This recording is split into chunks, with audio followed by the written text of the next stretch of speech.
अस्सलाम वालेकुम नाज़रीन, मैं हूं तारिक शहजाद चौधरी अपने यूट्यूब चैनल गली नंबर 6 के साथ आपकी खिदमत में हाजिर। नाज़रीन इकराम, हमने अपनी पिछली वीडियो के अंदर सुल्तान मुराद अव्वल के हवाले से हमने जब गुफ्तगू की और हमने बड़ी तफसील के साथ अनाज़ूर और बल्कान के में उसकी जो फतूहात थी और जिस तरह से उसने अपनी फ़ौजी हिकमत अमली के तहत इन इलाक़ों पर न सिर्फ एक बड़ा ही मौअस्सर किस्म की सियासी और समाजी तब्दीली और फिर उस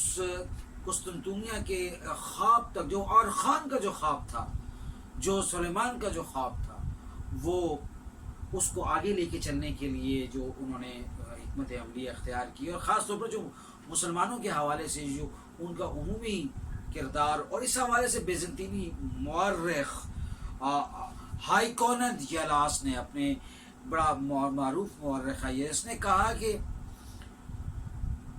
मुराद अव्वल ने अपनी सारी ज़िंदगी अदल व इंसाफ के साथ और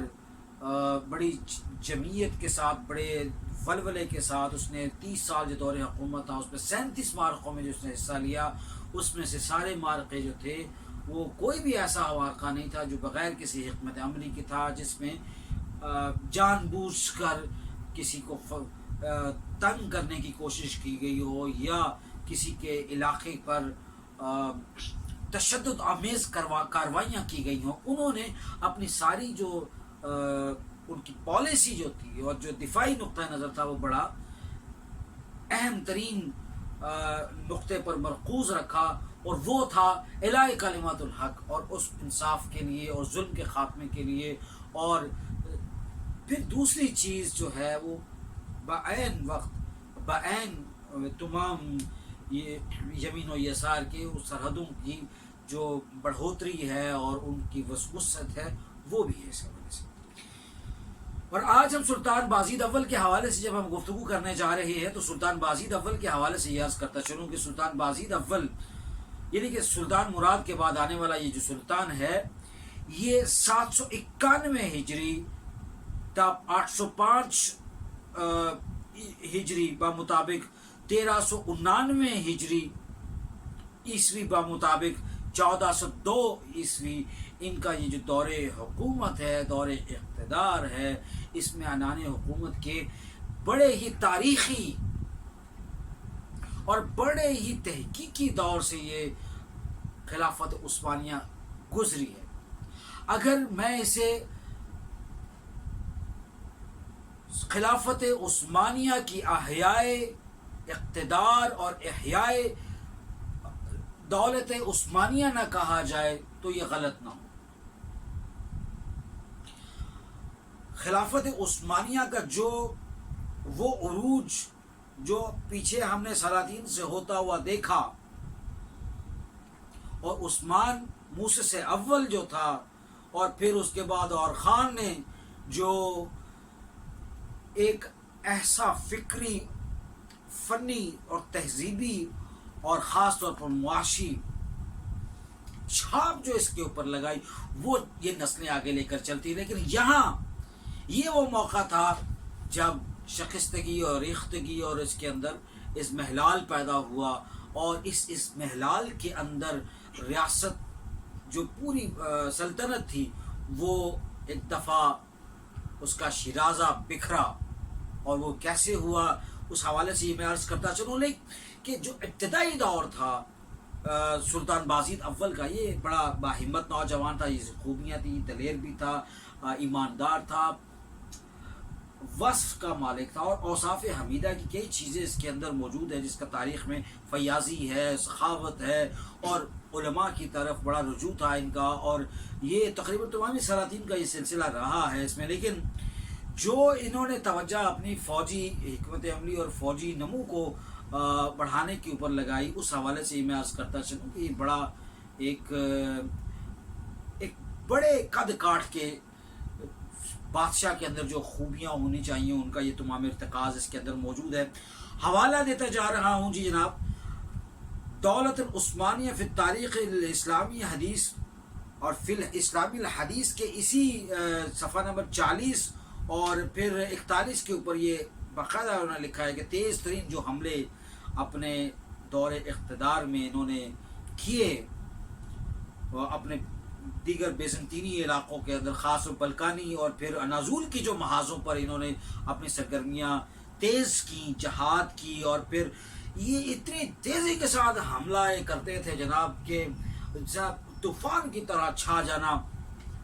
اور یہ میں عرض کر رہا ہوں کہ دولت العثمانیہ فی تاریخ الحدیث الاسلامی کی صفحہ نمبر 41 میں باقاعدہ یہ درج ہے کہ انہیں اسی تیز رفتاری اور برق رفتاری کی وجہ سے انہیں الصائقہ کا خطاب دیا گیا. الصائقہ کہتے ہیں آسمانی بجلی کو، بجلی کی طرح گرتے تھے جا کر دشمنوں کو جناب، ان کی صفوں کو بکھیر کے اور نکھیڑ کے رکھتے تھے اور تباہی مچا دیتے تھے. اور پھر یہ سربوں کے بارے میں بڑی مزے کی پالیسی ان کی رہی. سربوں میں دیکھیے آپ ہنگری اور سربیا اور پھر یہ بلکانی جو تھے، یہ سارے جتنے بھی یہودی تھے، اور خاص طور پہ جو گٹھ جوڑ تھا عیسائیوں کا اور صلیبیوں کا، یہ ان کو باقاعدہ ہر طرف سے 3 طرف سے گھیرے رکھتے تھے. اور خلافت عثمانیہ کے خلاف ہمیشہ پورے تقریباً دور کے اندر، ہر دور کے اندر کوئی نہ کوئی سازش ہوتی رہی. تو دوستی کی پالیسی تھی جناب سربوں کے حوالے سے، اور اس کی وجہ کیا تھی؟ اور اس حوالے سے میں یہ عرض کرتا چلوں کہ 2 چیزیں اہم تھیں. ایک تو وجہ یہ تھی کہ سربیا جو بلکانیہ جو سربوں کا ان کا جب ایک اتحاد ہوا دوستی کی پالیسی کی وجہ سے، کہ بلکانی اتحاد کے قیام کا سبب یہی وجہ تھی. یعنی اس سے مراد یہ تھی کہ ہنگری اور اپنے درمیان سربیا کو رکھ لینا اور اسے دوستی قائم کرنے سے مراد یہ ہے کہ ہنگری اور اس طرف سے آنے والے جو حملے ہیں، ایک تو ان کو روکا جائے اور اپنی طرف توجہ دی جائے، اپنی تیاری کی جائے. پھر ایشیائی خوچک میں اسلامی سلجوقوں کی عمارتیں، اور وہ جو ان کے بارے میں ان کی پالیسی تھی، ایشیائی کوچک میں جتنے بھی سلجوق باقی رہ گئے تھے عمارتیں، وہ بھی یہ پالیسی، یہی دوستانہ پالیسی. اسی لیے سربیا والوں نے اس بات پہ اتفاق کیا کہ جو شاہ لازار جو اس مارکا کوسوو کے اندر جو مارا گیا تھا، اس کے جو بیٹے تھے ان کے درمیان آپس میں بادشاہت کے اوپر لڑائی جھگڑا ہوا، ان کے درمیان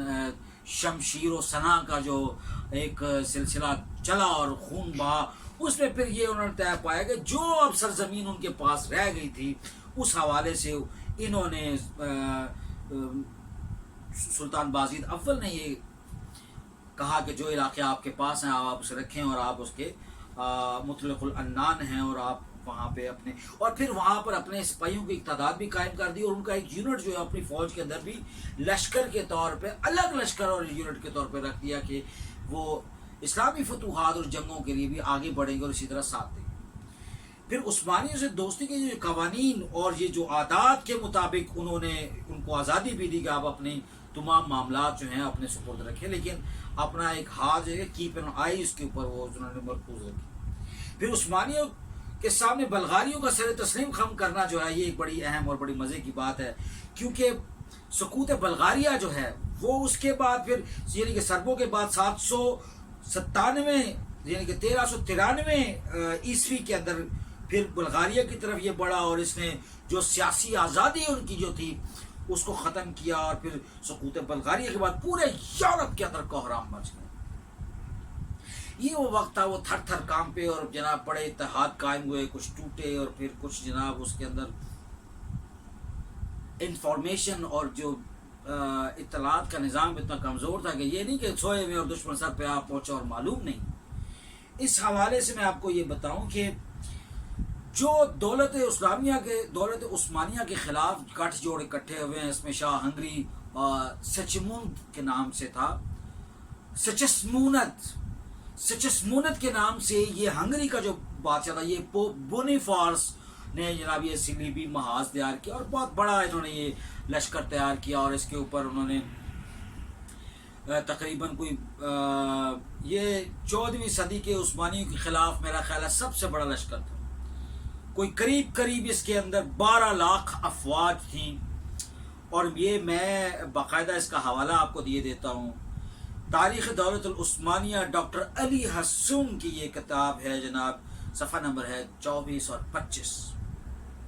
اور اس میں باقاعدہ یہ نوٹ درج ہے کہ تقریباً 12 لاکھ افواج تھیں، اور اس کے مقابلے میں یعنی کہ مختلف قومیتوں کے جو صلیبی تھے یہ سارے اس کے سامنے موجود تھے. اور اس میں جرمنی، فرانس، برطانیہ، اسکاٹ لینڈ، स्विट्ज़रलैंड, जनूबी और ज़ेरी इलाके जो थे इटली की, मतलब बाज़ अमारात तक, उस वक्त इटली की मुख्तलिफ स्टेट्स थी पुराने के, अगर यूरोप के नक्शों में देखें। और उसमें तो आपको ये इंग्लैंड तो खैर कि नज़र भी नहीं आता जी पुराने नक्शों में देखें तो। ये देखो चोरों डाकुओं की छोटी सी एक सरजमीन सी नज़र वो उन्होंने डाली हुई है कि छोटे जजीरे जहाज भी नहीं डालते हम वर्ल्ड मैप के अंदर, तो इंग्लैंड का नाम व निशान भी नहीं था उस वक्त। खैर, तो ये तारीख़ दौलत उस्मानिया, डॉक्टर अली हसून ये फरमा रहे हैं जनाब कि सारी जनाब ये सबसे बड़ा 14वीं सदी का 13वीं सदी का के दरमियान ये जो 14वीं सदी का बहुत बड़ा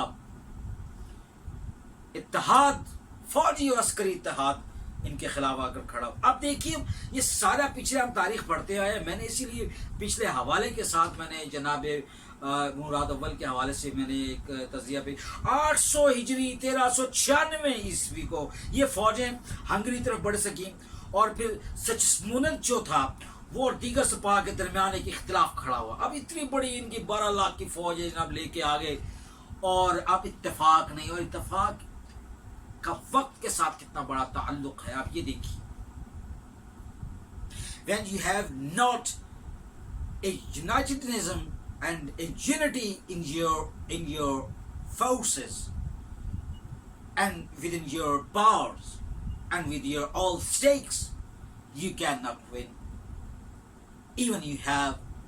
the word of your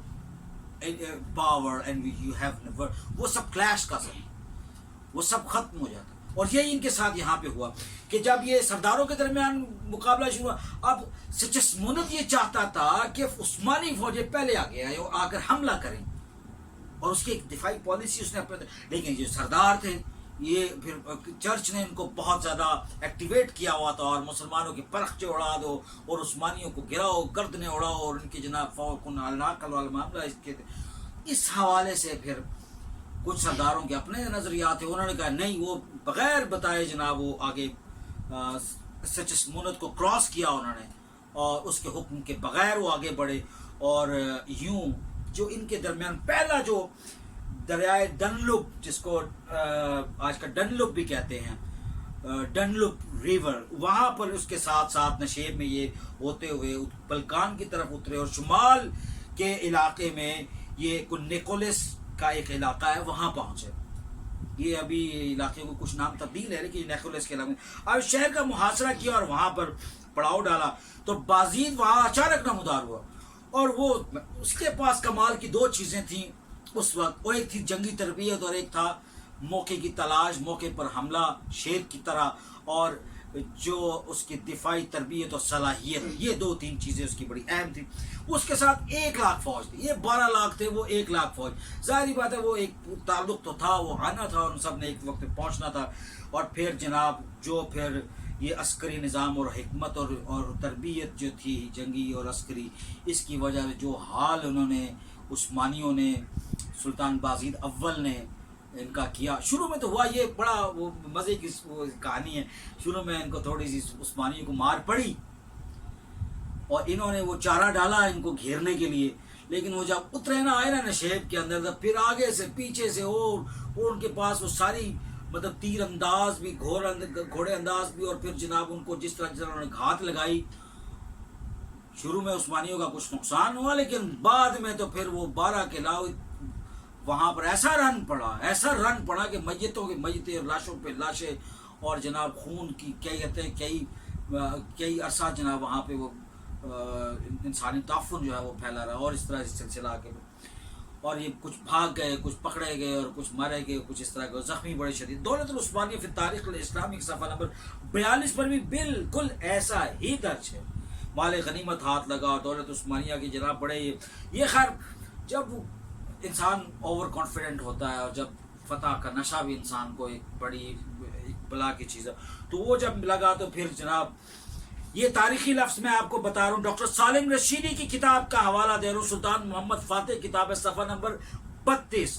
वो कहता है जनाब जब सुल्तान बाजीद अव्वल को जब ये फतह का नशा लगा, तो देखा कि मेरी 1 लाख फौज ने 12 लाख दुश्मन के जो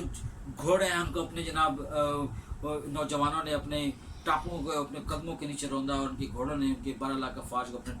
अपने सुमों के नीचे रोल के रख दिया है, اور اس طرح اس کے اندر یہ عزم و زعم پیدا ہوا اور وہ کہنے لگا کہ میں اٹلی کو فتح کروں گا اور اپنے گھوڑے کو اوم پترس کی قربان گاہ جو ان کی مذہبی ایک جگہ ہے، اور وہ پترس جو ہے وہ اپنے صحابی جو ہوتے ہیں، یہ جو ساتھی ہوتے ہیں حضرت عیسیٰ کے، ان کو پترس کہتے ہیں، حضرت عیسیٰ کے جو پیروکار ہیں عیسائی مذہب کے لوگ. تو اس نے کہا کہ میں اٹلی کو فتح کروں گا اور گھوڑے کو اوم پترس کی قربان گاہ میں جا کر جو کے دانے کھلاؤں گا. یہ ہے ڈاکٹر سالم رشیدی کی کتاب محمد فاتح. پھر فرانس کے بڑے بڑے رئیس گرفتار ہوئے، اور جن میں کاؤنٹ ڈینیفر کا نام بڑا سر فہرست ہے. کاؤنٹ ڈینیفر، یہ اس وقت اس میں ابھی تک اس پہ مواد لکھا جاتا ہے اور لکھا جاتا رہا. 18ویں 17ویں صدی تک اس پہ لٹریچر لکھا جاتا رہا. پھر اس نے اس کو فدیہ دے کر رہائی ملی، اور اس نے جناب قسم کھائی کہ میں دوبارہ کبھی ایسی حرکت نہیں کروں گا، لیکن میں تو دوبارہ کبھی عثمانیوں کے مقابلے میں نہیں آؤں گا. لیکن وہ پھر بھی آیا، اور شاہ ہنگری کہتا تھا کہ جناب اس کا جو غرور تھا شاہ ہنگری کا، وہ کہتا تھا آسمان گرے گا نا سر، اگر آسمان گرے تو ہم اپنے نیزوں پہ اٹھا لیں، ہمارے اندر طاقت ہے، ہمیں جرت ہے، ہم بہت بڑے. لیکن وہی فرعونیت اور وہی سارے جو یہ خیالات ہیں، یہ دقیانوس قسم کے، یہ ختم ہوئے. تو ضرب مومن جو ہے، جو ضرب حق ہے، اس کے اندر جو حدت ہے، اس کے اندر جو لا الہ الا اللہ کا جو ایک اپنا جو اس کی حدت ہے، وہ تو سنگلاخ پہاڑوں کو بھی توڑ کر رکھتے ہیں. تو آپ یہ دیکھیے کہ پھر آپ روڈس کے حوالے سے دیکھیے. روڈس کے وہ جناب روڈس ان کا بہت بڑا جرنیل تھا، بڑا مشہور، اس کے اوپر بڑی انہوں نے لٹریچر لکھا ہے. ابھی یہ بات میں کر رہا ہوں اس حوالے سے کہ جناب دولت عثمانیہ فرید بک بھی کہتے ہیں، ان کی یہ کتاب ہے فرید بک کی دولت عثمانیہ، صفحہ نمبر 144. انہوں نے کہا جی روڈس جیسا جو جرنیل ہے وہ جناب گھوڑے پر سوار ہو کے بھاگا. اس نے کہا راہ لو جناب اپنی، اور بحر اسود کے کنارے اس نے کہیں جناب وہ کسی کی شپ کے اوپر بیٹھا، اور کسی طریقے سے بحری بیڑے پہ بیٹھ کے وہ دائیں بائیں مشرق اسلامی فرمانروا ہو کے. پھر اس کے بعد انہوں نے عثمانیوں نے، سلطان بازید اول نے مشرق فرما رواؤں کو قاصد بھیجے، فتوحات کی خوشخبری سنائی، اور کہا کہ آپ ہماری قلمرو جو ہے اور ہماری ریاست جو ہے اور اس کی فتوحات کو تسلیم کریں. پھر میں یہ عرض کروں کہ بونیفرس کو، یہ میں دیگر کئی کتب ہیں جن کا میں حوالہ آپ کو دے سکتا ہوں سلطان روم کے حوالے سے، کہ بونیفرس کا کہا کہ ہم لڑیں گے اور میں یورپ کے اوپر لڑوں گا، اور پھر بونیفرس کو پہ جناب شکست کے معاملے کیے. لیکن جو سلطان روم کا لقب جو ہے وہ سلطان بازید اول کو ملا. ان سب کے سب اس وقت عظیم جرنیل فارغ ہوئے. مارکائے نیکوپولیس جو ہے، مارکائے نیکوپولیس کے حوالے سے میں آپ کو بتاؤں کہ اس میں بھی بہت بڑی کامیابیاں، 37 معرکے، تقریباً 30 سالوں کے اندر انہوں نے، بعض روایت میں 37 چھوٹے چھوٹے مارکے بھی کچھ میں کچھ شامل ہیں، لیکن جو بڑے مارکے ہیں یہ 30 مارکے ہیں. اس میں بیزنطینیوں کے اندر کے جو سپاہی گھس کے انہوں نے مارا جا. اور پھر آپ یہ دیکھیے، اور مسجدوں میں باقاعدہ بنائی گئی مسجدوں کے اندر اذانیں دی گئی، جو وہاں پہ کلچر نہیں تھا، کلچر کو پروموٹ کیا گیا. پھر یہ قسطنطنیہ کے محاصرے کے اوپر پہنچے. میں یہ چونکہ ویڈیو کا وقت تھوڑا مختصر پڑ رہا ہے مجھے، دامن جو تصویر ہے اس میں کمی ہے. قسطنطنیہ کا محاصرہ کرنا ان کی ایک بہت بڑی خواہش تھی. بیزنطینیوں کے اندر بہت کام ہوا جناب، تقریباً یہ انہوں نے 700 گھر جا کے بیزنطین کے اندر بنائے، مساجد بنائی، اور پھر جناب اس پہ رفاع پہ کام ہوا، علماء وہاں پہ مختص کیے گئے، دین کی دعوت کا کام شروع ہوا. جب یہ جو یہ میں آپ کو پہلے کتاب کا حوالہ دے دیتا ہوں قسطنطنیہ کے محاصرے کے حوالے سے، کہ بعض لوگ اس کو سمجھتے ہیں کہ وہ تیمور لنگ کے حوالے سے یہ جناب تاریخی قضیہ ہے اور تاریخ کی جنگ ہے. اصل میں معاملہ یہ نہیں ہے. فی الاصول تاریخ العثمانیہ، احمد عبد الحلیم، صفحہ نمبر 55 اور 54. یہ نیکوپولیس کا جو مارکا ہے، جسے مارکا نیکوپولیس کہا جاتا ہے، اس میں بوسنیا، بلغاریہ اور بلکانیوں کے اندر ایک मतलब खौफ इतात कबूल, इनके अंदर एक खौफ इतात था कि यार नहीं, अगर हमने उस्मानियों की क़यादत में अतात ना की और हमने इनके ज़ेर नगीना हुए तो ये हमें काट के रख देंगे। तो फिर बेज़ंतनी शहनशाह को सज़ा के तौर पर जनाब उनका कि शाह अमानवेल से कुस्तुनतुनिया हवाले कर दो। शाह अमानवेल को कहा गया कि जनाब आप कुस्तुनतुनिया हमारे हवाले कर दें। ये सुल्तान बाज़ीद अव्वल का बाकायदा ख़त गया खतूत के। फिर उसके बाद ये हुआ कि अमानवेल ने यूरोप से मदद तलब की और ये सब जनाब सुकूत कुस्तुनतुनिया की जानिब ये मामला आगे चल रहा था और तकरीबन पूरे यूरोप कांप चुका था, टुकड़े टुकड़े होने के करीब था। इनकी अकल, इनका जहन साथ छोड़ चुका था, हिम्मत टूट चुकी थी, जवाब दे चुकी थी और मुसलमान और पूरी दुनिया तकरीबन ये जान चुकी थी कि अब कुस्तुनतुनिया फतह होने को है और आखिरी उसके सीने के अंदर, यूरोप के सीने के अंदर जो है ना खंजर गड़ने जा रहा है। बस यही खबर आने को थी कि अचानक सुल्तान बाज़ीद अव्वल को एक और महाज पर सरगर्म होना पड़ा। वो महाज क्या था, उसके हवाले से दौलतुल उस्मानिया डॉक्टर इस्माइल अहमद की किताब, ये सफ़ा नंबर 43 पे मैं आपको बताऊं तो वो कहता है कि अगर वो उस वक्त उस महाज की तरफ न बढ़ता, जो कि मैं समझता हूं कि उसके इटली के ख्याल की तरह उसका एक अपनी खुदी और अपनी अना के ऊपर और उसके मीनार के ऊपर खड़ा किया गया एक फ़ैसला था जिसकी उसके दीगर सिपहसालारों ने मुखालफत भी की, लेकिन वो उस वक्त कुस्तुनतुनिया का मुहासरा छोड़कर एक और सरगर्मी की तरफ बढ़ा और एक और जंगी हिकमत अमली लिए उस मुहासरे को तर्क करके वो एक और महाज पर निकला। वो किस महाज पर निकला, क्यों निकला, इसकी तफसील हम अपनी अगली वीडियो में पेश करेंगे। तब तक के लिए इजाज़त दीजिए। आपका बहुत शुक्रिया।